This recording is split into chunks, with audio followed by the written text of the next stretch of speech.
you ever felt. Are you listening? Damn.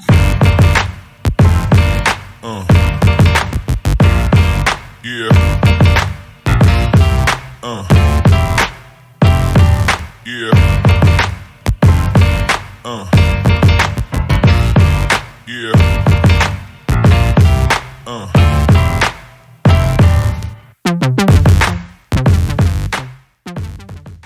Então, muito bom dia a todos, muito obrigado por terem vindo aqui a este encontro, este seminário online, que pretende precisamente refletir, agora que já passaram uns quantos dias, precisamente a esta hora, refletir e debater sobre o blackout que todos experienciamos há umas semanas atrás. Vou passar a palavra ao professor Jaime Serra, vice-presidente do CIDEUS, para proceder aqui à sessão de abertura. Passo a palavra, Jaime, obrigado. Obrigado, Karim. Muito bom dia a todos. É com grande sentido de responsabilidade e oportunidade que damos início ao seminário Hotelaria em Blackout, Reflexões e Caminhos para o Futuro, que é promovido pelo CIDEUS, enfim, através do Grupo de Investigação em Turismo e Populações da Universidade de Évora. Como todos sabemos, no passado dia 28 de abril, Portugal enfrentou um dos maiores apagões da sua história recente, um colapso energético que afetou toda a Península Ibérica e expôs de forma abrupta aquilo que são as fragilidades das nossas infraestruturas e da nossa dependência de sistemas centralizados de energia. O setor da hotelaria em particular, vital para a economia e para a imagem do país, foi colocado à prova. Hotéis viram-se obrigados a ativar planos de contingência, recorrer a geradores, restringir serviços, reinventar a hospitalidade perante os hóspedes surpreendidos pelo inesperado.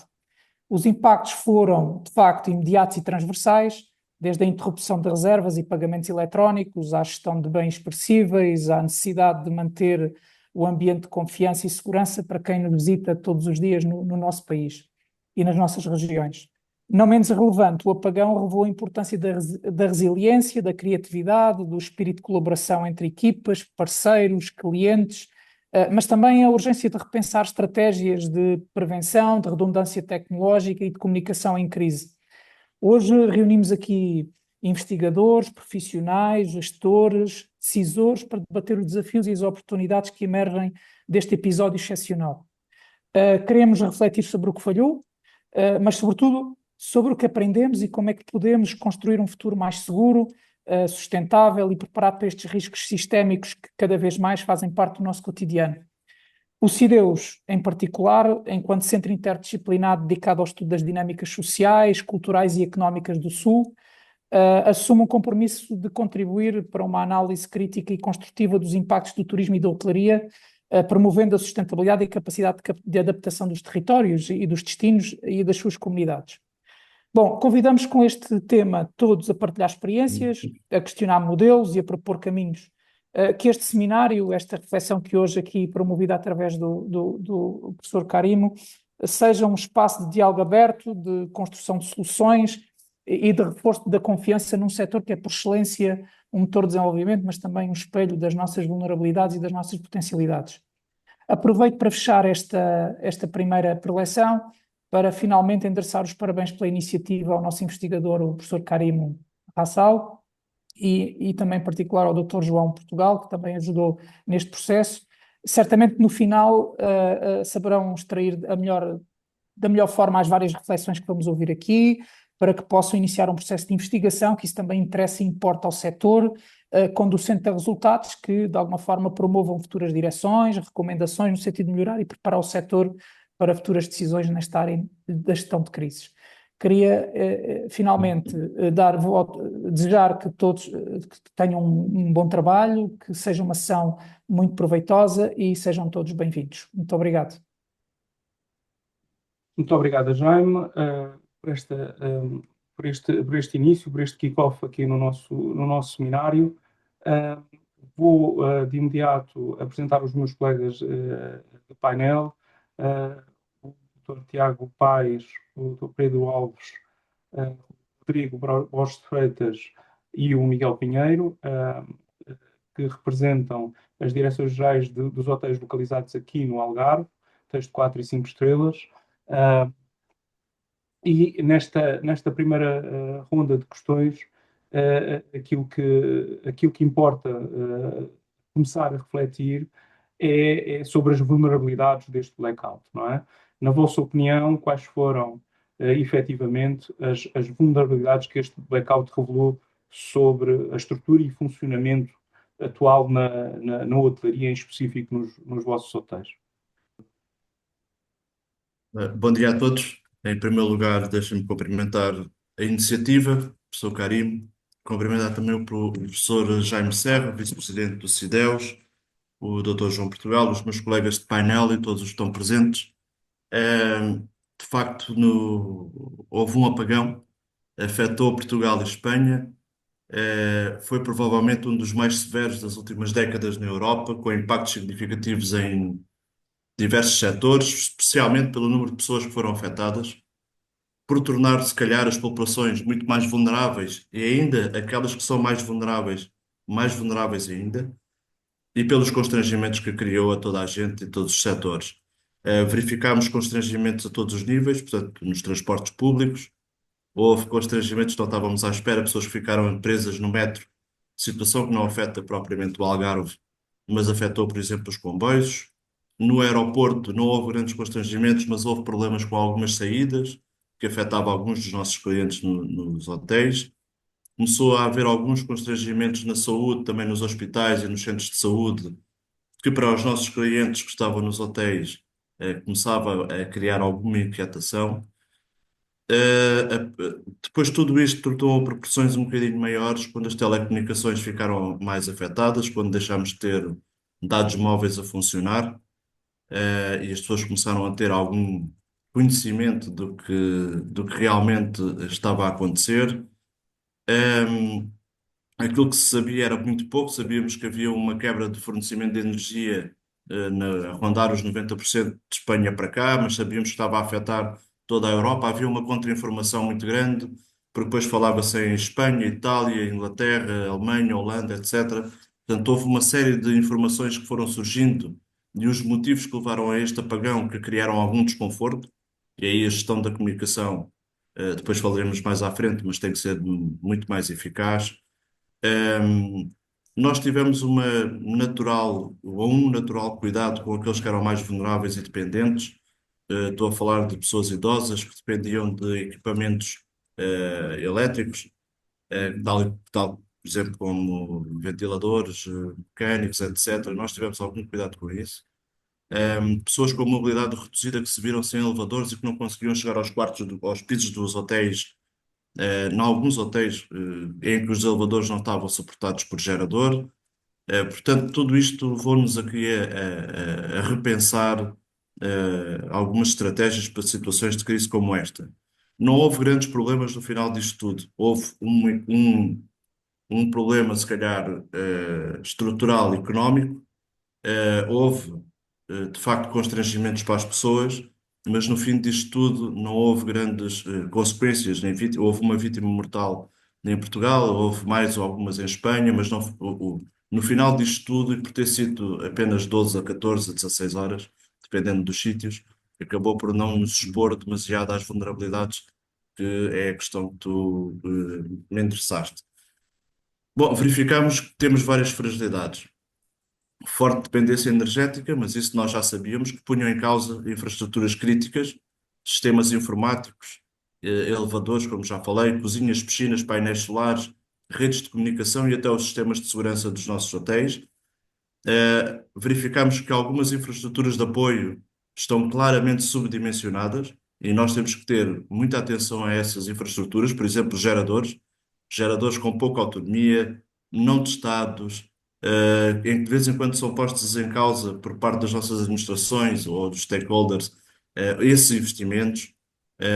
Isso é uma responsabilidade do diretor hoteleiro e que muitas das vezes equipamentos que não estão a funcionar em condições, em momentos de crise, nos fazem perder muito tempo para tentar ativar uma coisa que nós não pensámos antes.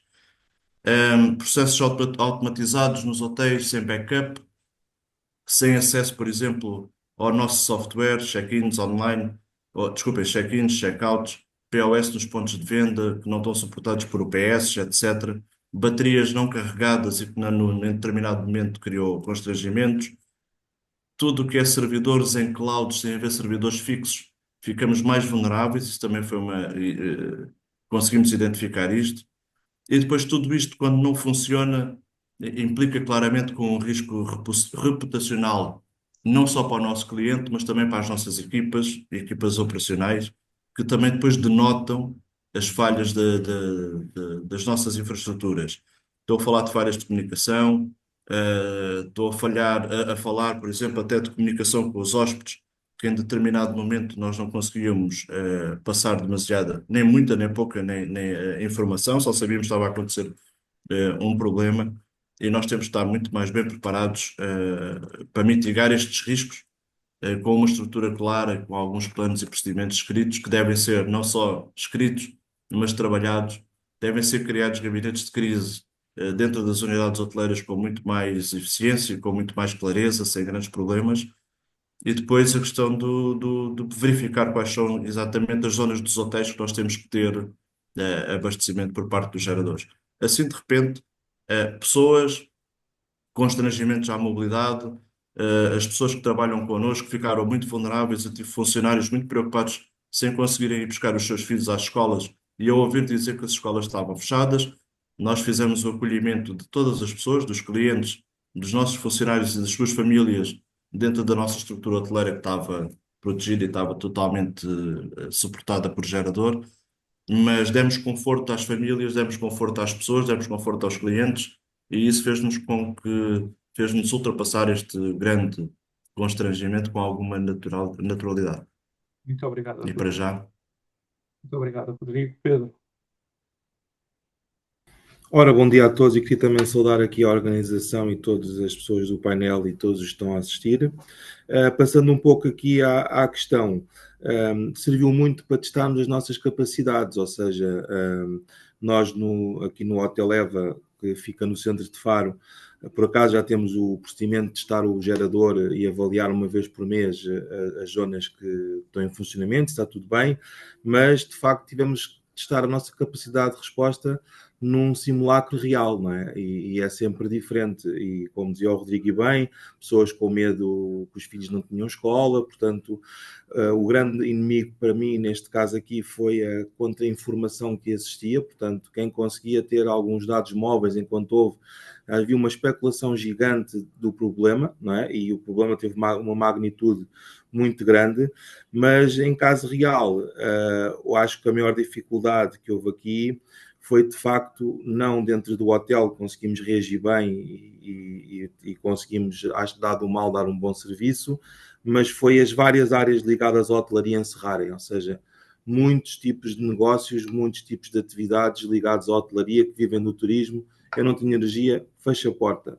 O que deixou os turistas e as pessoas que estavam de visita à cidade sem respostas. E o hotel acabou por ser, e o meu colega também ali, o Hotel Faro, acabámos por ser também ter que gerir os nossos clientes e os turistas que visitavam Faro, porque Faro tem uma rotatividade de turistas gigante diariamente. Havia muitos turistas que tinham chegado nesse dia e não sabiam nada sobre a cidade, não sabiam o que fazer e procuravam os hotéis como um porto de abrigo ou como um ponto de informação. Portanto, acho que foi a maior dificuldade, foi de facto ter que dar assistência aos nossos hóspedes, criar as condições para desfrutarem da sua estadia e de passar esta tormenta da melhor forma, mas também o dar apoio aos turistas que visitavam Faro. E foi um papel interessante e nós já tirámos as nossas ilações do que é que correu menos bem, o que é que correu melhor e o que é que podemos melhorar, e o caminho é esse, com todas as situações que vão surgindo ao longo da nossa vida profissional, tirar as lições de vidas e trabalhar com eles, mas de facto a parte de várias áreas que estão ligadas ao turismo não terem fechado a porta porque não tinha energia, criou um grande problema ao turista, e nós temos que começar a pensar que nós somos corresponsáveis pelo turista quando ele está a visitar o nosso país, a nossa cidade, e de facto dar o devido apoio nos momentos bons e nos maus. Muito obrigado, Pedro. Miguel, vou-te passar a palavra. Força. Bom dia a todos. Professor Carimo, muito obrigado pelo convite. Cumprimento também este belo painel de colegas e convidados. Antes de responder à questão, se me permite só contextualizar o caso do 3HP Guaraná, nós somos um hotel de 500 quartos, que funciona em regime de all-inclusive, e no dia do apagão tínhamos em casa 730 clientes alojados, mais 200 clientes internos, ou seja, membros das nossas equipas. O que é que acontece? Para quem vive na zona da Albufeira, nesta zona dos Olhos d'Água, também viveu uma espécie de pré-corte. No domingo 13 de abril, tivemos um apagão que durou cerca de 2 horas e meia, aqui na zona da Quinta de Milharol, zona da Falésia, zona das Bilharucas. E isso fez-nos identificar algumas debilidades a mitigar. Algumas dessas debilidades foram mitigadas a curto prazo, o que nos permitiu afrontar o apagão de outra maneira, e algumas são manutenções programadas que ainda serão levadas a cabo. Em relação à questão em si, pois, falando concretamente aqui dentro do hotel, a vulnerabilidade num edifício tão grande, sobretudo, é a mobilidade. E os elevadores, as centrais de refrigeração, sobretudo também equipamentos de confecção de alimentos nas cozinhas, todo o sistema de iluminação, sistemas de segurança e até mesmo os sistemas informáticos que duraram aquilo que as UPS permitem durar, não é? E a partir daí o recurso ao gerador, mas o gerador, para ser bem utilizado, tem que se aplicar a técnica do deslastre, priorizar áreas e, efetivamente, aquilo que em alguns momentos pode nos provocar algum conforto, no momento deste crise e, sobretudo, de incerteza quanto tempo a crise irá durar, leva-nos a determinar áreas a priorizar. Cada nas redes da comunicação, sobretudo os dados móveis, no nosso caso, levou-nos a utilizar uma técnica de comunicação mais tradicional, que é utilizado muito nos simulacros de evacuação por incêndio, que é o rádio de comunicações, que foi a forma que nós conseguimos manter uma comunicação mais rápida e efetiva, sobretudo para tentar reagir perante os problemas que iam aparecendo. Mas com o avançar do tempo, com o avançar das horas, perante a falta de informação, preocupa-nos sobretudo a operacionalidade do gerador. Por quanto tempo, apesar do equipamento estar a funcionar, por quanto tempo iríamos tê-lo a funcionar dentro do hotel? Por quanto tempo iríamos poder dar uns serviços mínimos? É óbvio que com o problema do apagão surge também o problema do acesso ao combustível.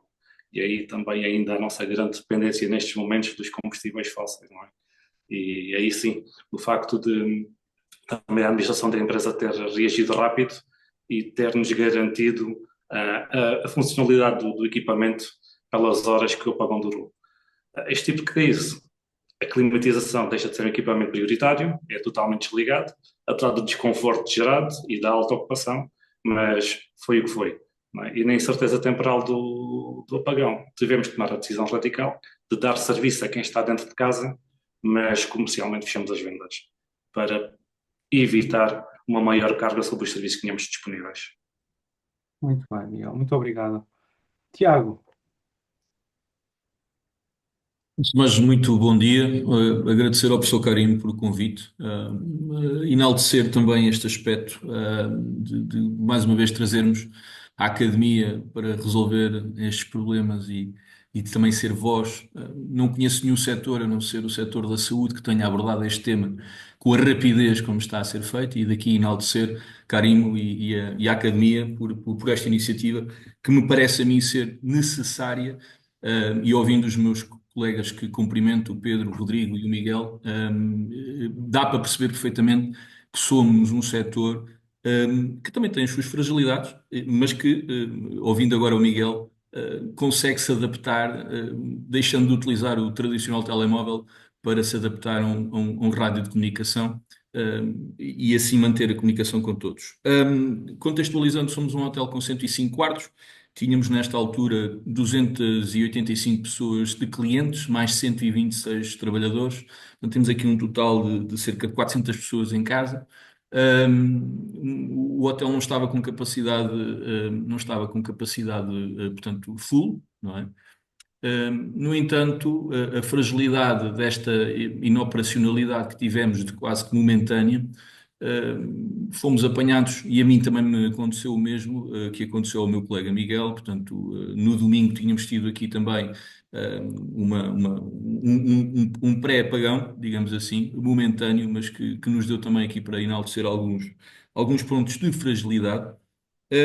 Mas não estamos preparados para um período tão longo presos e pendurados a um gerador. Portanto, o gerador tem que ter um abastecimento, o nosso gerador é testado quinzenalmente, e arrancamos com o gerador para testar que isso tudo está a trabalhar. Portanto, não está o hotel todo suportado a esse gerador. Optamos por pendurar, neste caso, locais e áreas que são essenciais aos nossos clientes, mas mais do que tudo, e o importante é verificarmos aquilo que é os nossos clientes e como é que eles reagiram perante esta situação.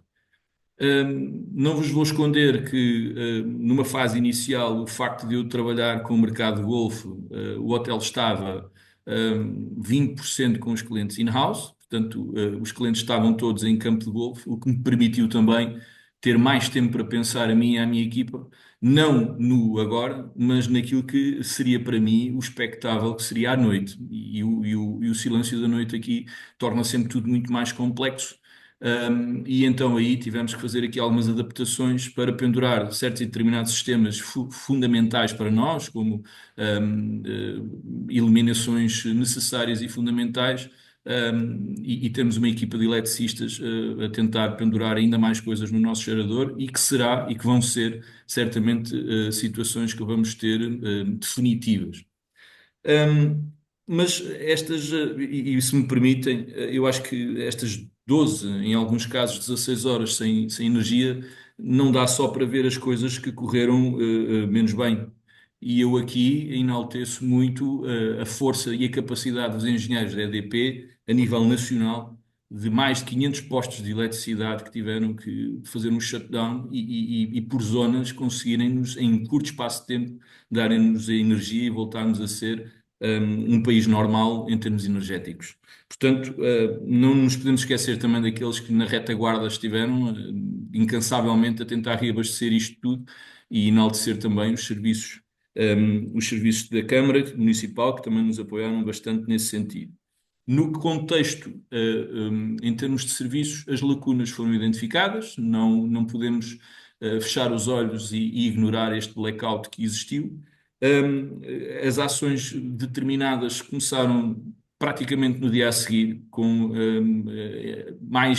mais auxílio na parte energética, aproveitar também os 200 painéis solares que temos no topo do hotel, que pelo facto de estarem pendurados à energia pública, não permitiram que o hotel se tornasse autónomo. Ou seja, neste momento agora o que estamos a tentar fazer é que o inversor possa dar também essa mesma ajuda. Portanto, nós tínhamos energia em cima das nossas cabeças, mas não estávamos a conseguir utilizá-lo.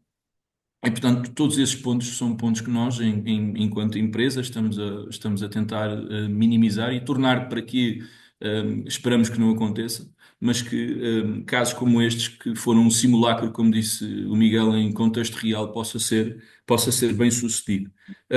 Só quero referir também que o fator comunicacional, para mim, foi algo que me tornou complicada toda, não dentro do hotel, mas com o exterior. Ou seja, entendo que deveríamos ter aqui, e não sei honestamente qual será o organismo que nos pode auxiliar nesta situação, mas deveríamos ter certamente aqui mais e melhor comunicação para que se conseguisse também dar comunicação aos nossos hóspedes. Os nossos hóspedes até que tinham internet, a informação fluía; deixando de ter internet, o blackout foi geral. Espero ter chegado à resposta. Sem dúvida, Diogo. Tiago, queria passar aqui para mudar um bocadinho o shift aqui daquilo que estamos a ver. Esta primeira parte de diagnóstico de impacto, de teste até à escala real, foi experienciado por vocês e descrito de uma forma muito assertiva, muito realista, e agradeço-vos por isso. Mas olhando um bocadinho para trás, como é que as unidades hoteleiras, como é que vocês, como gestores, como é que as vossas unidades, como é que a vossa estrutura organizacional tem, e tivemos dia 13, tivemos a ocorrência seguinte, tivemos a pandemia. Como é que vocês têm adaptado os vossos planos, a vossa estratégia, a vossa visão relativamente estas ocorrências disruptivas que temos visto? Como é que nos últimos anos, e a pandemia foi a uma escala diferente, mas também foi disruptiva, como é que vocês têm lidado e têm preparado os hotéis onde estão inseridos para estas interrupções cada vez mais profundas, disruptivas, e esperemos não muito prolongadas no tempo, não é? 12 horas foi uma eternidade, para quem tem clientes que são reais, não são virtuais, em casa, com setores a funcionar em pleno, como era o caso do aeroporto de Faro, mas sem comunicações, ou seja, tínhamos clientes a chegar, clientes ansiosos por partir, tínhamos aqueles clientes especiais que precisavam de assistência e acolhimento por causa da autonomia energética dos seus equipamentos, nomeadamente para respirar. Como é que nos últimos anos, Pedro, tem preparado e visionado o hotel para esta disrupção, seja ela tecnológica, climática, sanitária ou económica? Eu acho que no setor hoteleiro, é o setor que eu conheço, é o setor que eu trabalho, maioritariamente, na generalidade, todas as pessoas têm-se tentado adaptar às diferentes circunstâncias que vão surgindo. Disseste bem a pandemia, tivemos também a questão da greve dos camionistas há uns anos atrás, portanto, todos têm tentado adaptar. O setor hoteleiro tem uma coisa muito boa, é que todos trabalham em conjunto e todos partilham informação, e há muita informação disponível e partilhada de forma autónoma e sem qualquer interesse de receber nada de volta. E essa partilha de informação é muito útil para quem está a gerir um hotel, para procurar a informação e começar a tentar criar alguns procedimentos no que já surgiu, não é? No que já passámos, com as situações que já vivemos, melhorar essa parte, mas conseguir de facto ganhar informação para construir alguma coisa futura. Portanto, eu tenho um procedimento feito de catástrofes naturais e ainda não vivi um terremoto no hotel. Espero não o viver, né? Mas haverá muitas situações novas que vão surgir, e de facto acho que no caso da hotelaria é um setor que trabalha muito em conjunto, nunca nos vemos como concorrentes, vemos sempre como colegas, como parceiros, como todos num todo para representar um destino. Agora, a incerteza do que vai vir é sempre a incerteza, mas temos a tal resiliência que se calhar já falaremos mais à frente, e acho que tem uma coisa boa: o setor hoteleiro está sempre preparado para as situações que surgem e tenta sempre resolver e cuidar dos seus hóspedes, e acho que é uma mais-valia que nós temos no nosso setor. Muito obrigado, Pedro. Miguel. Bem, a chave está na capacidade de adaptação, não é? Aqueles que já levam alguns aninhos disto, eu lembro, por exemplo, já estava na direção de hotéis, o vulcão da Islândia, que nos provocou todos os transtornos, e antes disso já tínhamos vivido a própria queda das Torres Gêmeas, que nos afetou bastante o turismo, a crise do Lehman Brothers, sei lá, os recentes atentados da Europa, a greve, como o Pedro referiu, a greve dos motoristas de matérias perigosas, que nos afetou há uns anos e deixou-nos no limite a nível de gás, e a pandemia, que teve a hotelaria foi um exemplo na reação a tudo aquilo que a pandemia provocou, não é? E a partir daí, pois, é mesmo isto, é a resiliência nas equipas, nas unidades hoteleiras, de quem gera e toma decisões, e acho que a chave está mesmo aí, para garantir a continuidade do que é possível dar continuidade e garantir, de uma forma ou de outra, o conforto dos hóspedes que nos visitam. Sem dúvida. Muito obrigado, Miguel. Tiago. Efetivamente, o nosso setor, o setor hoteleiro, é um setor, como diz o Pedro muito bem, somos um setor de companheirismo, em que o cruzamento de informação é sempre fundamental. Mas Eu acho que no futuro e em tempos de crise já fomos colocados em situações bastante extremas, não é? Elencaram aqui alguns tópicos, mas vivemos a maior delas todas, que foi o Covid. O setor do turismo teve que ter uma adaptabilidade de deixar de servir servindo, de deixar de fazer para fazer, não é? De deixar de comunicar, que é das coisas que nós temos na nossa profissão e no nosso ramo hoteleiro. Mas mais do que tudo, eu acho que aquilo que nós temos que ter é sempre uma adaptabilidade com planos de continuidade e de contingência que devem ser atualizados e eles devem ser atualizados. Como diz o Pedro, tem um plano de contingência para uma catástrofe, neste caso, algum terremoto. Nós temos que estar preparados para isso, mesmo que ele não exista. Neste momento, agora, temos que incluir um outro, que é o blackout. Temos uma situação de apagão e temos que incluí-lo também nesse nosso plano de contingência. Mas mais do que tudo, no meu entender, é o capacitar as equipas. Nós temos que capacitar quem trabalha connosco, com formações, com uma formação que seja ela também personalizada, para que fenómenos como este possam também ter, da parte das equipas, o não alarmante, como nós tivemos e como foi o nosso caso, porque tenho os meus filhos na escola, porque tenho os meus pais que não consigo entrar em contato com eles, porque tenho um familiar no hospital, porque tenho aqui outras situações que me deixam, enquanto profissional, mais instável. E, portanto, temos que capacitar as equipas também nesse momento. E acho que aqui foi tocado também um tópico que é o gabinete de crise. Eu acho que o gabinete de crise não é só e apenas para uma questão de crise, é uma questão para uma atualização constante e que acho que isso deverá ser feito nesse tal plano de contingência que nós devemos ter nas nossas unidades hoteleiras. Terminando, exemplos como o Covid são exemplos como nós temos que tê-los para o antes-Covid e o pós-Covid.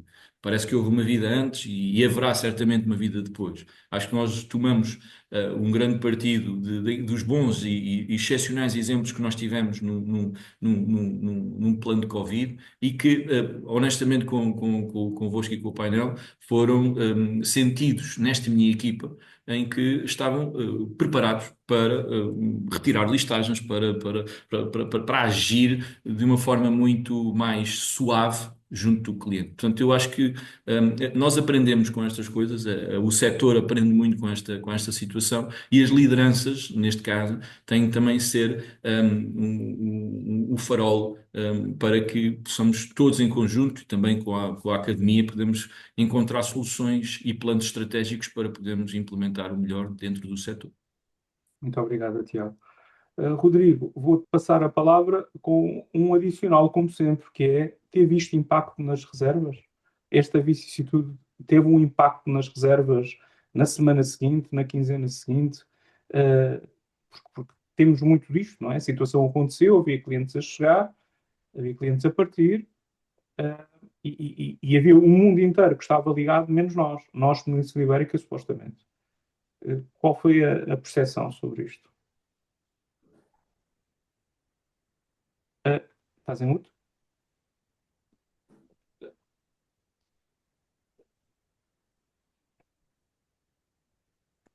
Agora sim. Estás-me a ouvir? Sim, agora sim. Sim.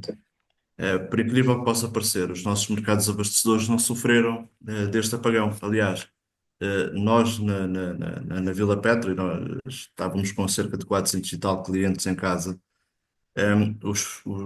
O perfil, o tipo de cliente que estava a sentir menos os efeitos do apagão era o inglês, o holandês, o irlandês, etc. E eles só se foram apercebendo deste blackout com o passar do tempo, quando começaram a sair dos pontos de venda que estavam abastecidos por geradores, para ir para outras zonas da rua e que estavam completamente apagados ou desligados ou fechados, etc. E, portanto, a nível das reservas, nós não sentimos.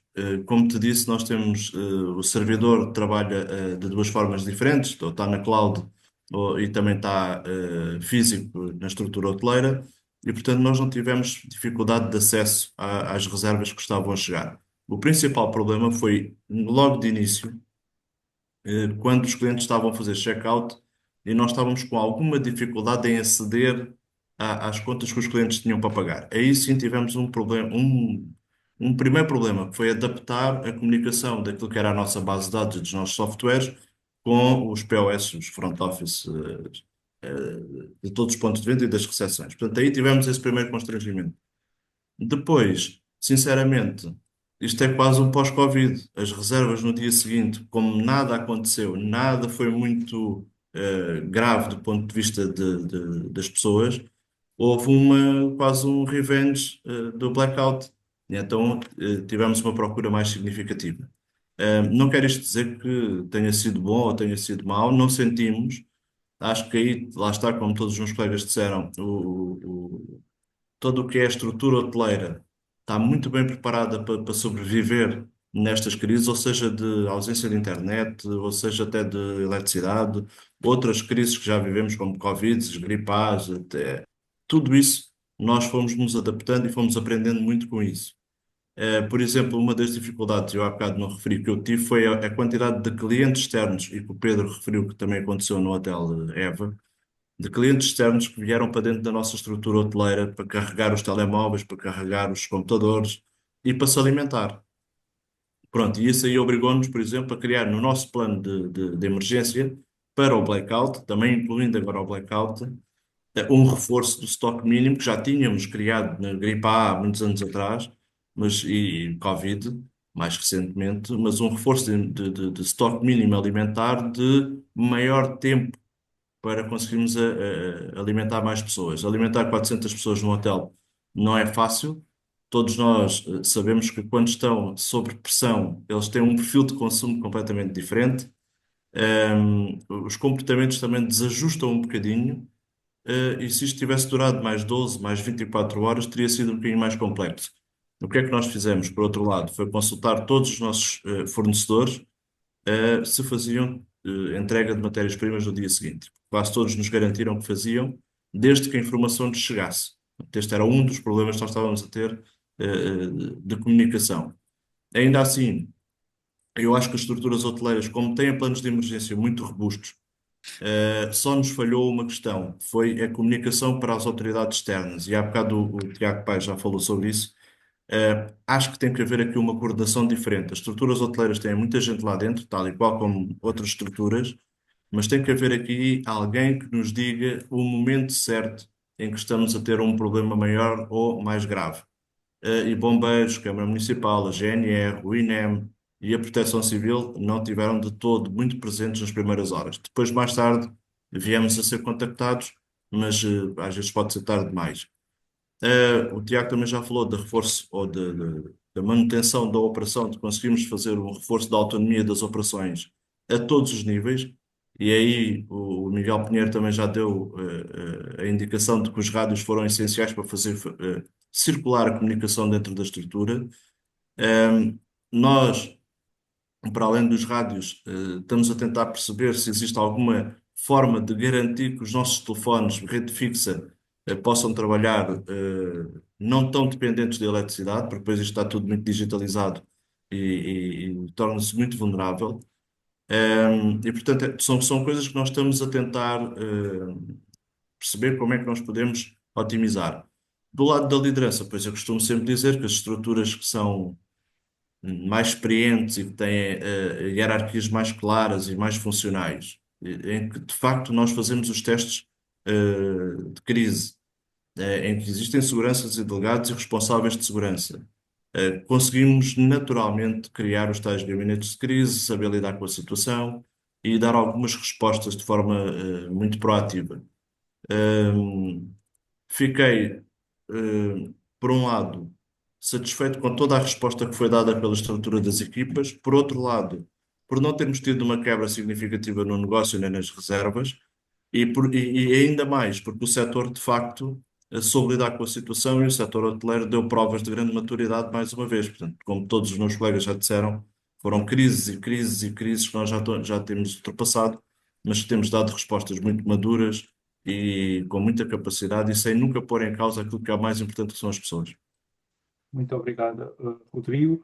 E precisamente é este o ponto que nos leva à questão seguinte, que é, e tu tocaste neste ponto de uma forma muito assertiva, que é de que forma é que a liderança e a cultura organizacional podem influenciar a capacidade de resposta dos hotéis perante situações como a que vivemos, não é? E tu tocaste nesse ponto no sentido em que, por vezes, a liderança mais clara, mais simplificada, mais ágil, também contribui para que aquilo que falávamos da preparação para o inesperado seja uma melhor preparação, sendo que só quando o inesperado acontece é que percebemos se essa preparação foi efetiva ou não, não é? E é neste aspecto, Miguel, que eu gostaria de questionar relativamente a isto. Consideras que a liderança e a cultura organizacional podem influenciar a preparação para momentos como estes e em momentos como este, efetivamente? Sim, claramente a liderança determina a eficácia na gestão de uma crise, sobretudo a nível de rapidez e na reação, não é? E, consequentemente, isso tem um impacto claro na segurança do hóspede e na recuperação da reputação do hotel após uma situação como esta, não é? Caso haja alguma situação que provoque dano. Líderes próximos tendem a tomar decisões rápidas. E quando algumas decisões não são tomadas de forma rápida e ágil, isso pode resultar em danos na operação e também na reputação online, não é? E, sobretudo a nível de imagem do hotel. Como já foi referido, numa situação destas devemos tirar lições. E lições a tirar é simplesmente incluir este aspecto, apagão, num plano de contingência. Mas um plano de contingência que depois também deve incluir planificação de simulacros, de como simular situações idênticas e preparar as equipas para tal. E ao mesmo tempo testar os equipamentos. E sim, e aí são os órgãos decisórios, que é o cultura organizacional, que pode e deve implantar esta política nos hotéis. Muito bem, muito obrigado, Miguel. Tiago. Sem dúvida. Uma liderança participativa, uma liderança adaptativa, uma liderança corporativa que esteja com o mindset para que isto também seja tema, para que isto também possa trazer para as equipas uma melhor visão sobre o que possa acontecer em situações de crise, é de facto a melhor forma para estarmos. Nós somos dos setores que mais somos auditados e também somos dos setores que mais população temos dentro neste caso, por exemplo, Albufeira ou na região do Algarve, que mais visitantes fazem esta questão para vir de férias para o Algarve. Efetivamente, estas estruturas têm que estar com o foco na segurança e acima de tudo, para que as lideranças, e eu me incluo, e os meus colegas certamente também, possamos estar verdadeiramente com uma visão estratégica de que isto pode acontecer hoje. Efetivamente, ninguém diria que naquele dia às 11h33 aconteceria o que aconteceu, e efetivamente aconteceu, e engraçado muitos dos meus colegas que aqui estamos num grupo do Algarve em que praticamente todos nós começámos a perceber que estava a existir um apagão na região do Algarve, pensando nós que estávamos a dizer que tínhamos cortado a energia a norte, mas não, afinal foi mais extensa e foi na Península Ibérica no seu todo. A questão dos exercícios, dos simulacros, do pensarmos em tudo o que possa acontecer, e ter uma liderança que ela própria estimula a que as equipas possam estar sempre nesta constante, e tem que vir sempre de cima. Trabalho numa organização que tem isso como fator número um, a segurança dos hóspedes, a segurança do cliente interno e do cliente externo, como é óbvio, e sendo esta uma prática que não se olha a meios para que isto possa estar sempre seguro, efetivamente torna também uma segurança diferente ao cliente. E depois também eu acho que esta questão de ter uma cultura em que, em termos organizacionais, a própria equipa entende que nós somos uma componente de estabilidade nessas alturas. Portanto, os clientes não vão sair do hotel à procura de ajuda e teremos que ser nós a termos também essa forma de estar e esse mindset, digamos, criado em todos nós. Mas isto tudo, volto a dizer, tem que existir exercícios, tem que existir simulacros, temos que voltar a testar todos os sistemas novamente, e não é, neste caso, deixando que aconteça. Tem que ser como foi feito, no dia a seguir, testando novamente tudo, ver o que é que não estava a ser pendurado e que é fundamental estar a ser pendurado no gerador e, portanto, transmitir essa cultura organizacional na ação e não só na parte teórica. Muito obrigado, Tiago. Pedro, a tua visão.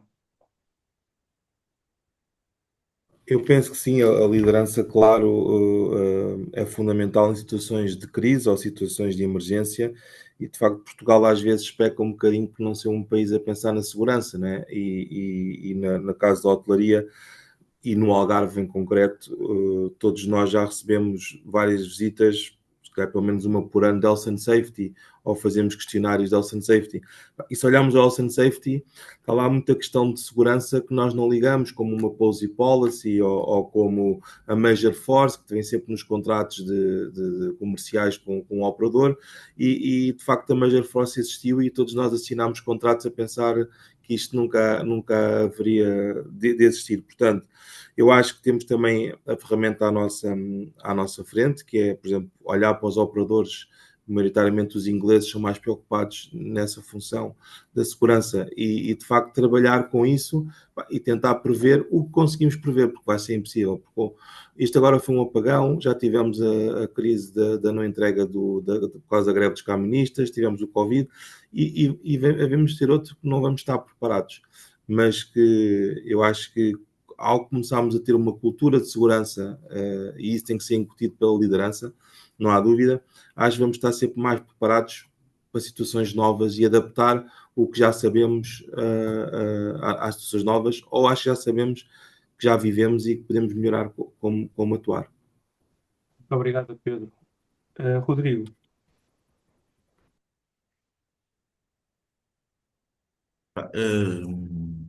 Os meus colegas também já disseram quase tudo relativamente a esta questão das lideranças. É objetivamente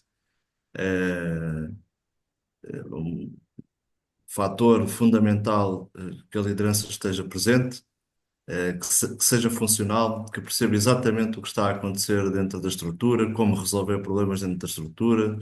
Não pode ser de modo algum em momentos de crise uma liderança só de aparência, porque estão muitos equipamentos pendurados numa série de coisas em que só quem sabe é quem mexe e quem está presente, portanto isso fará sempre toda a diferença. E daí que, para além da proatividade, tem que haver efetivo conhecimento daquilo que são as estruturas do hotel. O Tiago também já abordou aqui o que é que está pendurado no gerador. Nós daqui temos que fazer opções, ou mudamos o gerador, ou despenduramos coisas daquilo que é o consumo de combustível do gerador. O nosso primeiro teste foi perceber quantos litros estava a consumir o gerador por hora, e nós temos a capacidade de ver, e estávamos a consumir 10% da sua capacidade máxima a cada hora. É um facto que nós temos a redundância de termos mais combustível para repor no gerador, mas tínhamos que fazer contas. E fazer contas não era só perceber o consumo, era perceber o que é que a gente tinha que desprender do gerador para diminuir o consumo que estava a acontecer ou desnecessário. Portanto, tudo isso são questões que só uma liderança muito presente e efetiva consegue tomar decisões, porque senão vamos tomar decisões sobre qualquer coisa que alguém está a especular, e muitas vezes fora de gabinetes de crise, por impulso e não por conhecimento científico, e isso preocupa-me sempre um bocadinho. Do lado da comunicação, eu acho que as lideranças aí têm que se preparar melhor. Nós quase todos temos Hospitality TV, e todos os que tiverem Hospitality TV, nós temos que criar uma dinâmica de comunicação ao cliente via todos os meios que nós temos disponíveis no hotel. E eu sei que foi uma das coisas que foi debatida dentro de alguns fóruns de hoteleiros, que nem todos tínhamos essa capacidade, porque os quartos desligaram, não estavam pendurados no gerador, mas se calhar temos que pendurar alguns circuitos dos quartos para podermos efetivar a comunicação, usar as televisões que estão no hotel, que usamos normalmente para marketing e publicidade, e usar para alertas em várias línguas, que já devem ter layouts pré-definidos, para facilitar depois o acesso à aplicação. Por outro lado, uma das coisas que eu senti foi nos guest relations ou relações públicas, não estarem, e nós aí temos que os treinar melhor, muito mais bem preparados para falar com o público em geral, para grupos, relativamente a momentos de crise ou de tensão ou de pressão, e também com a comunicação social, porque Depois não pode ser o diretor-geral do hotel a ir a todas. E aí estou um bocadinho como teve o nosso primeiro-ministro, é melhor estar a trabalhar sossegado do que ir a todas e depois as coisas não correm muito bem. E nós também temos que ter alguma segurança naquilo que estamos a dizer, nas informações que estamos a passar, e é bom criarmos aqui dentro das nossas estruturas pessoas adaptadas a fazer todo o tipo de comunicação. Portanto, nesse aspecto. De resto, é aquilo que já foi dito. É fazer com que a equipa operacional seja cada vez mais capacitada e esteja cada vez mais capacitada a lidar com estas crises. Muito obrigado, Rodrigo, pelo contributo. Uh, Isto leva-nos à nossa última questão. Estamos quase no final. Estão cerca de mais de 60 pessoas online, muitos deles profissionais, muitos deles alunos. Tocámos aqui em pontos que são muito, muito importantes, naturalmente, porque é uma situação recente, vivida e efetivada nas vossas realidades, que são sempre muito diferentes da realidade de quem não estava num hotel. Gostaria, na medida do possível, e sei que conseguem de uma forma muito assertiva, enumerar 3 prioridades estratégicas que, nas vossas opiniões, devem ser repensadas hoje para que a hotelaria seja mais resiliente. E quando eu digo a hotelaria, é alguns aspectos que vocês também já tocaram: a forma como comunicamos, a forma como formamos, para que é que formamos, a profundidade e a diversidade do conhecimento, que são coisas diferentes, não é? Ou seja, será que hoje em dia ficou, em termos de fragilidade, e foi aqui referido muito subtilmente, conhecimento de como é que um equipamento funciona, para além daquilo que o meu chefe de manutenção ou do meu eletricista num hotel me está a dizer, porque nesta situação tudo isso veio ao de cima, não é? E para além da organização, do pensar, do agir, foi a forma também como tínhamos e tínhamos que continuar a comunicar com os nossos clientes, não é? E com os nossos hóspedes.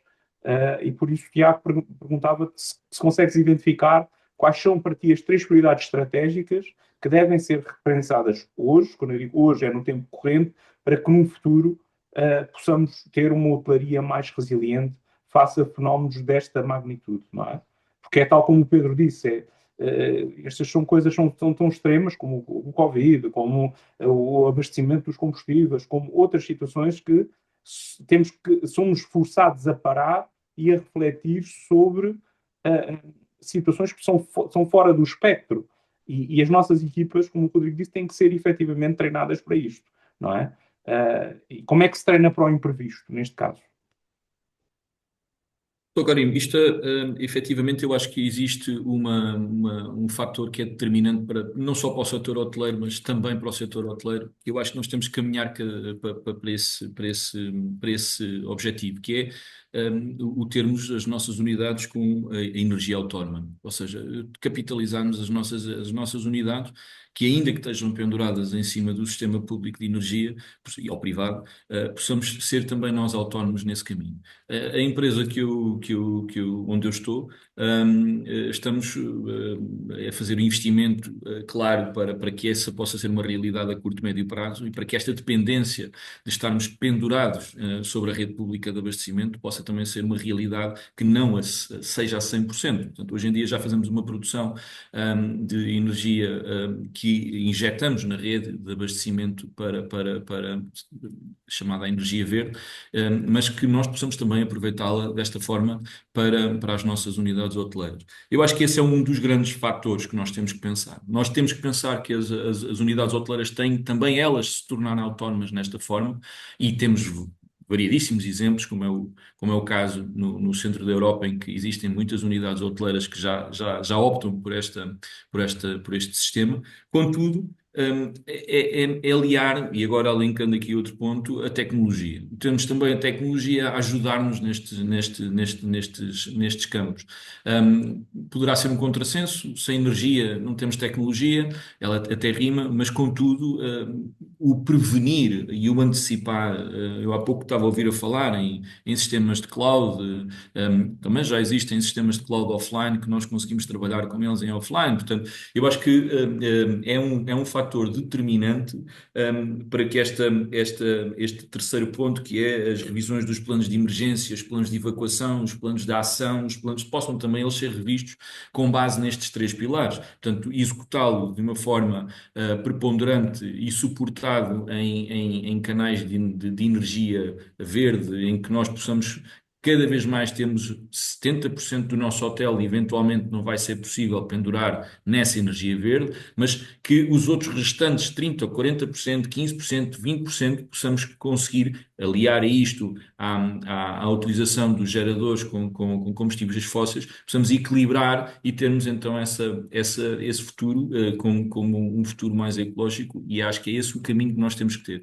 Só uma nota, não nos vamos esquecer que estamos sempre a falar de uma situação que é um apagão, ou seja, fator, e nós tivemos isso, o caso do aeroporto, o caso dos hospitais, os bombeiros e todos os serviços estiveram sempre com abastecimento, portanto, e ainda bem que assim foi. Poderemos também pensar que nesses setores possa também ajudar a implementação de estruturas de painéis fotovoltaicos ou de energia eólica que possa abastecer estes mesmos pontos, que são pontos fulcrais, e esses sim não podem falhar. Muito obrigado, Tiago. Rodrigo. Concordo em absoluto com tudo o que o Tiago Paes acabou de enumerar relativamente às estruturas que nós temos que ter mais atenção e em particular ele falou agora nas energias renováveis ou nas energias alternativas. Eu, a eólica, fiquei um bocado surpreendido porque de facto todas as ventoinhas eólicas pararam no Algarve porque dependem da energia e isso assustou-me. Quer dizer, é uma questão que depois podemos discutir noutro fórum, mas de facto existe esse constrangimento. Acho que os hotéis devem estar muito pendurados em energias alternativas, sim, com baterias, UPS, etc., que garantam apoio à infraestrutura. Atenção aos geradores, eu alerto sempre. Agora verificamos que o gerador é efetivamente um equipamento essencial. A capacidade que os geradores têm para aguentar longos períodos de blackout. Os sistemas de cloud são bons por um lado, mas a sua dependência cria-nos problemas e, portanto, temos que pensar um bocadinho mais sobre isso. E aquilo que é essencial, do meu ponto de vista, neste momento, é os planos de continuidade de operação. É como é que nós trabalhamos sem internet, como é que nós trabalhamos sem eletricidade, como é que nós trabalhamos sem outras coisas, que podem ser sempre surpreendentes, tal e qual como foi este blackout, mas nós temos que criar planos efetivos de continuidade das operações, documentados, treinados, revistos com muita regularidade, não só de forma digital, porque depois se houver um apagão não há acessibilidade a isso, mas também tê-los de forma física. Claro que os simulacros são essenciais, e não devemos brincar com simulacros, porque de facto, como o Pedro dizia, ainda não vivemos um tremor de terra, um terremoto significativo. Mas temos que estar preparados e os simulacros são essenciais. Os simulacros de incêndio são essenciais, não é para brincar, porque depois um dia isto acontece e os que estiverem mais bem preparados são aqueles que ficam com melhor reputação e que salvam mais vidas, essencialmente. Isso é essencial. De resto, acho que já foi tudo muito falado e é tudo muito esmiuçado. Acho que sim, protocolos de higiene, o Pedro também já alertou para isso. Nós somos muitas vezes auditados. Temos de ter cuidado com crises de contaminação de vários géneros, até alimentar, portanto, de segurança. Já falei nos ciberataques, portanto, é estarmos muito. É fazermos de advogados do diabo nestes momentos e começarmos a olhar para a nossa estrutura e identificarmos os pontos que são eventualmente mais vulneráveis. Ou onde é que nós estamos mais desconfortáveis. E termino, acho que é a última fase. Cumprimento também a Alexandra, que eu me esqueci inicialmente, e também é co-organizadora deste painel. Muito obrigado, Rodrigo. Passar a palavra aqui ao Pedro. Já foi quase tudo dito, mas eu acho que de facto o setor hoteleiro é resiliente, já o provou várias vezes. Agora acho que devemos mesmo ter todas as empresas começar a ter uma cultura de segurança maior, é uma prioridade. E por isso, como uma prioridade, se tiver que investir, investir, pá, e envolver todas as secções do hotel, todos os chefes de secção, de forma a, nesta área que aconteceu do apagão, na sua área, o que é que podem melhorar. Nós, por acaso, o Grupo AP já o estamos a fazer, já estamos a fazer um procedimento, já está a ser revisto por os chefes e diretores de cada secção, e não estamos e ver cada um pôr à forma da sua casa os procedimentos que podem envolver e incluir na sua unidade. No meu caso, o gerador, eu preciso de elevadores, não tenho hipótese. É um hotel de cidade, é um hotel muito complicado e se eu ficar sem elevadores, ele já está, os elevadores já estão, não é? Mas se calhar no total do nosso grupo, no Adriano, o elevador não é tão essencial. Portanto, é olhar para isto e de facto trabalhar afincadamente de um modo custom-made a adaptar a sua unidade a situações extremas de segurança que poderão acontecer. Muito obrigado, Pedro. Miguel, para terminar. Bem, já foi praticamente tudo dito, sobretudo em relação à dependência da rede pública de energia, não é? Temos que encontrar forma de encontrar meios alternativos para não ter essa dependência. Em relação a baterias de backup, o PS também já foi referido, gerador. Em relação ao gerador, pois, é o nosso plano B. É o verdadeiro plano B quando as coisas não funcionam. E aí preocupa-nos, sobretudo, o tempo de funcionamento até quando teríamos esse equipamento a dar-nos a capacidade de afrontar este apagão, mas sobretudo também preocupava-nos é o sistema de abastecimento de água, que dentro do edifício tão grande como é o nosso hotel, depende da energia e esse sistema está também pendurado no gerador. Penso que se chegar a uma torneira e não ter água ainda só iria agravar o problema e sobretudo neste aspecto temos que também pensar de forma estratégica como garantir abastecimento de água mesmo durante um apagão elétrico. E aproveito para agradecer mais uma vez o convite e muito obrigado a todos.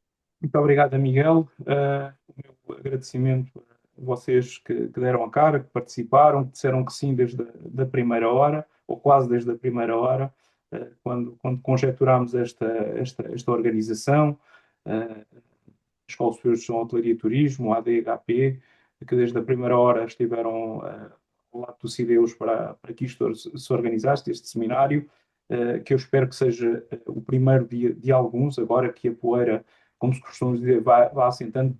Fica claro ao longo destas intervenções muito realistas da vossa parte, e agradeço-vos por isso, porque nem sempre é fácil num contexto destes, e numa proximidade ao evento como estamos, e essa realidade pode ser que ajude outras regiões, outros colegas, porque, tal como disseram, nós trabalhamos em rede, não faz sentido trabalhar de outra maneira, nunca fez, e estamos aqui, como o Tiago disse muito bem, estamos aqui para servir, não é? E o serviço é este. Agradeço-vos muito a vossa participação. Para o encerramento, eu vou passar a palavra à doutora Alexandra Gonçalves, diretora da Escola Superior de Gestão, Hotelaria e Turismo, onde, de quando em vez, vamos também debatendo e também dinamizando muitas ações e também muitos projetos que nos ajudam também não diria a preparar para este momento, mas também são um ingrediente essencial esta reflexão.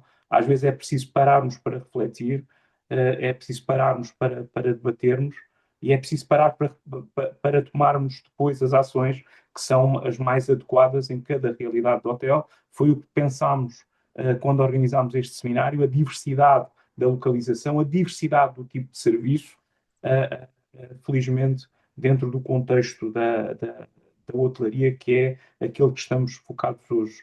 Vou passar a palavra à doutora Alexandra Gonçalves em primeiro lugar e depois ao presidente da Associação de Diretores do Hotel Portugal, ao Fernando, a quem agradeço muito a disponibilidade e a presença neste seminário. Alexandra.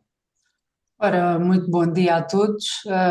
Começar por cumprimentar o Karim, que foi quem nos endereçou o convite em nome do CIDEUS e do Centro de Investigação da Universidade de Évora. Nós estamos cá mais a sul, neste sul que às vezes sofre um bocadinho mais com estas questões.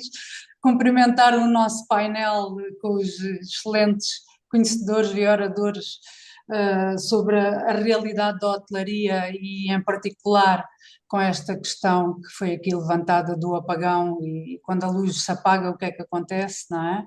Cumprimentar o Dr. Fernando Garrido da ADHP, que também está aqui connosco nesta parceria, e todos aqueles que estão disponíveis para nos ouvir nesta manhã, que é quase tarde, porque estamos quase em hora de almoço, ou já estamos, para alguns.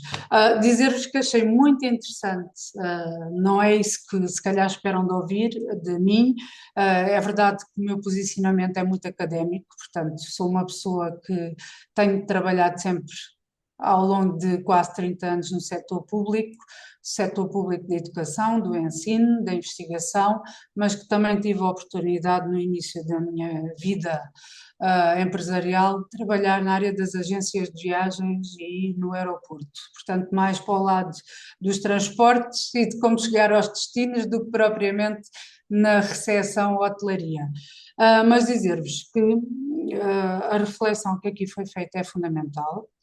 Há muitas lições, como ficou bastante revelado, aqui presentes para o futuro. Todavia, gostei de ouvir dizer os hoteleiros do seu pensamento para além do espaço do hotel. Posso dizer que nesse dia vivi aqui uma experiência também diferente, claro, foi a primeira vez, não é? Estava aqui na direção de uma escola, de uma unidade orgânica, que faz parte de uma universidade que é polinucleada, portanto temos vários campos. É claro que são campos bastante acessíveis. Neste caso, o campus tem restrição em primeiro andar, o elevador não faz assim tanta falta, mas fazem falta as cantinas para a alimentação dos alunos, fazem falta as mobilidades entre campos e também os projetores e todo o suporte tecnológico que está na base ao nosso trabalho, que hoje é todo feito com suporte informático. Portanto, aquilo que sentiram também se sentiu muito. Posso dizer que o reitor andou porta a porta a dizer vamos fechar e fechamos. Portanto, fechamos as portas a partir das 5h30 da tarde. Mas ainda tivemos eu estava no meio de uma aula e tive que terminar a aula porque se percebeu que a coisa era mais complicada do que aquilo que inicialmente se suspeitava, que era um corte de energia, como de vez em quando acontece por via de umas obras ou de uma ruptura.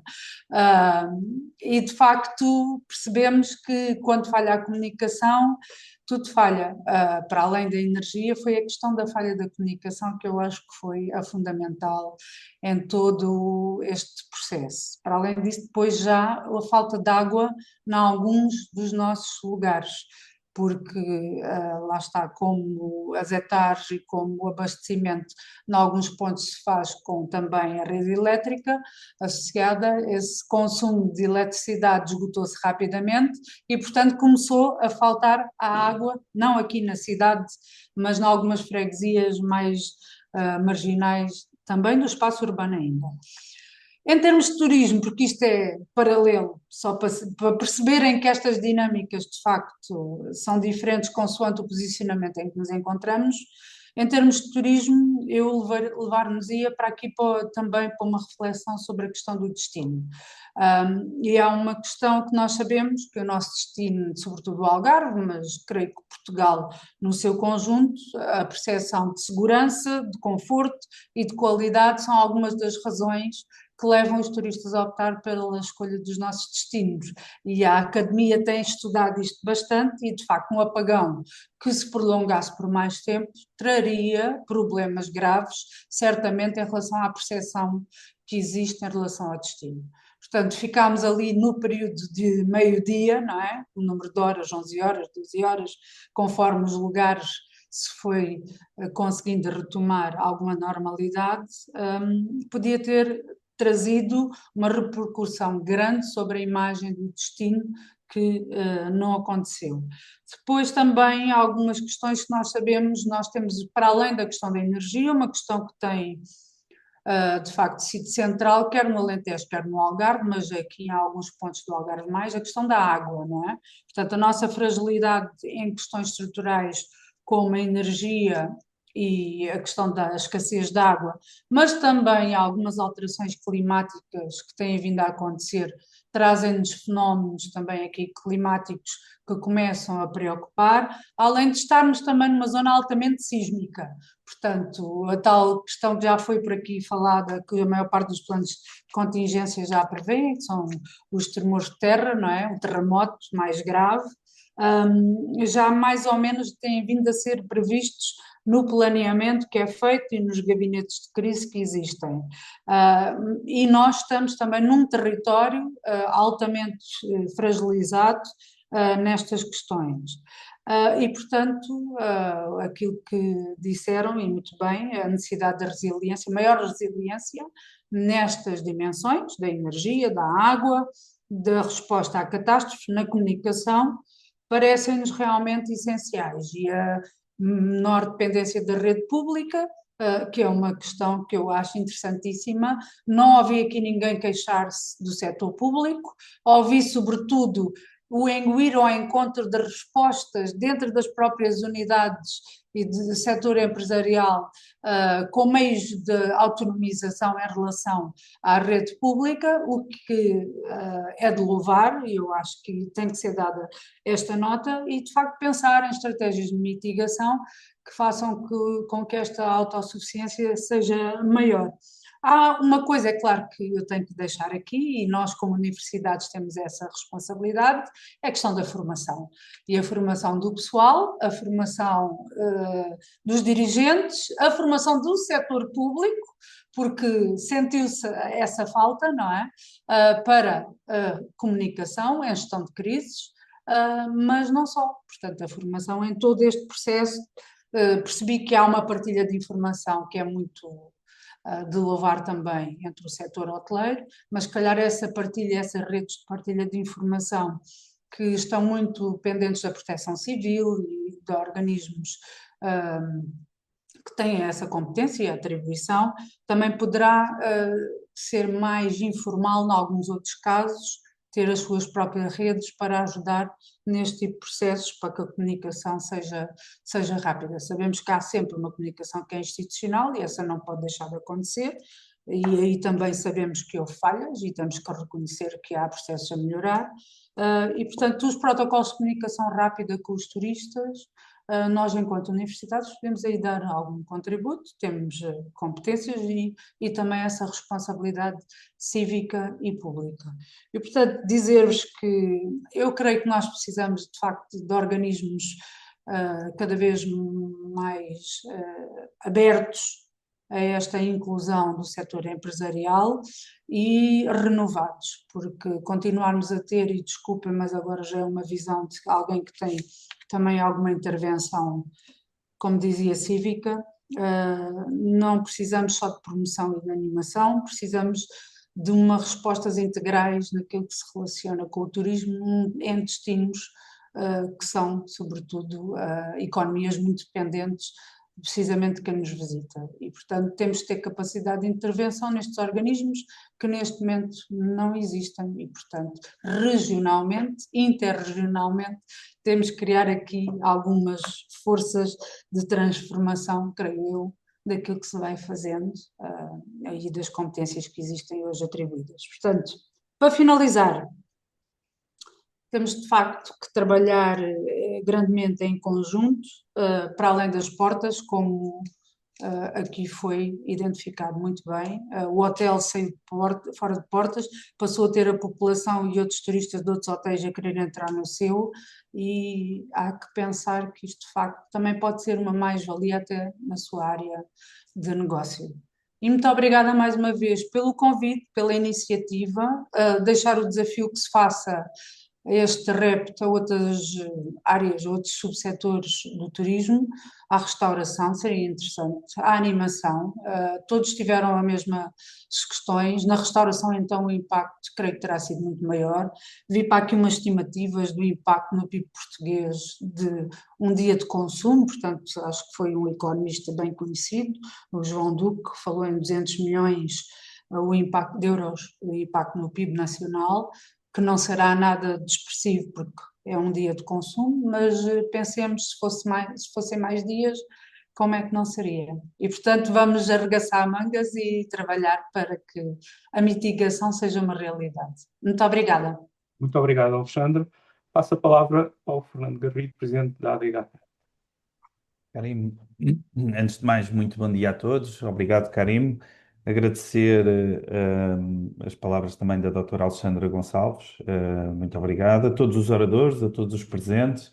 Obrigado pelo desafio, pelo convite e pela perseverança em falar sobre um tema que acabou de acontecer e que temos que tanto aprender e desenvolver. Efetivamente, foi muito falado sobre a questão de como ultrapassar estes pontos. Eu acho que a hotelaria é o perfeito exemplo disto, que é nós somos verdadeiramente resilientes e as provas estão mais que dadas. Nós fazemos não só a superação a nível económico do nosso país, mas também a nível de todas as outras áreas económicas em que somos verdadeiramente resilientes e temos provas dadas disso, quer que seja ele com a pandemia, com ataques informáticos que quase todos nós já acabámos por ter, atualmente esta questão da energia, mas mais premente, e no Algarve então com muita premência, a falta de recursos. E tudo isto vai entroncar num ponto. É assim, nós somos efetivamente profissionais, muito competentes, fazemos planos, mas voltamos ao mesmo. Estamos numa área de pessoas para pessoas e somos nós que fazemos a diferença. E quando falamos de nós, estamos a falar de diretores e chefias, porque quando não há recursos, são estes que fazem a diferença. E nós temos feito a diferença ao longo dos últimos anos. Cada vez mais as estruturas estão assentes sobre os diretores e as chefias. É claro que os operacionais são aquelas pessoas que vão verdadeiramente dar a cara e resolver depois operacionalmente as questões, mas se não forem estes líderes, e que é verdadeiramente isso, sermos líderes, nunca conseguiremos ultrapassar estas questões. E muitas das vezes paramos com estas ocorrências e não estamos minimamente preparados. Todos nós tivemos dificuldades, vamos aprender muito. Aqui em Lisboa, onde eu estou, eu sou o diretor do Alicipe Oriente, nós tivemos uma situação aflitiva para mim, que foi termos o aeroporto cheio, os clientes a não saírem, nós sabermos que não íamos encher, porque haviam clientes que não viriam e tínhamos pessoas a quererem quartos desesperadamente e não havia quartos em Lisboa. Foi assustador quando estamos a falar de famílias com crianças pequenas e não ter sítio onde dormir. E isto verdadeiramente faz a diferença. Nós fazemos a diferença também no acolhimento dos que cá estão. A não alimentação foi dificílimo, ou seja, não dar alimento a todas as pessoas da comunidade foi verdadeiramente difícil. Nós conseguimos alimentar os nossos clientes. Aqui neste hotel especificamente temos um gerador que é autossuficiente para todo o hotel, mas lá está, também temos depois a dificuldade da questão do combustível que conseguimos arranjar. Não fomos aos depósitos com tubinhos como o nosso ministro tinha sugerido, mas de qualquer forma ultrapassámos através das estações de serviço das áreas das autoestradas em que esse assim tem gerador. Eu não me alongo, mais que tu dizer que verdadeiramente fazemos a diferença. Estamos num setor que, para além de ser pessoas para pessoas, é altamente comunicativo e interliga-se com todas as áreas de negócio e também com a academia, e a prova está neste seminário. Obrigado ao Karim, à doutora Alexandra, enquanto máxima representante da Universidade do Algarve, e a todos os presentes, a todos os diretores, assistentes, operacionais, todos nós. Estamos de parabéns porque conseguimos ultrapassar este desafio. Muito obrigado uma vez mais pelo vosso convite. Muito obrigado, Fernando. Dou assim por terminado este seminário. Agradecer a todos os que assistiram. No pico foram mais de 60. Quer dizer que o tema é pertinente e ainda temos muito para debater sobre ele. Muito obrigado pela presença de todos e até breve. Muito obrigado. Have you ever felt? Are you listening? Damn.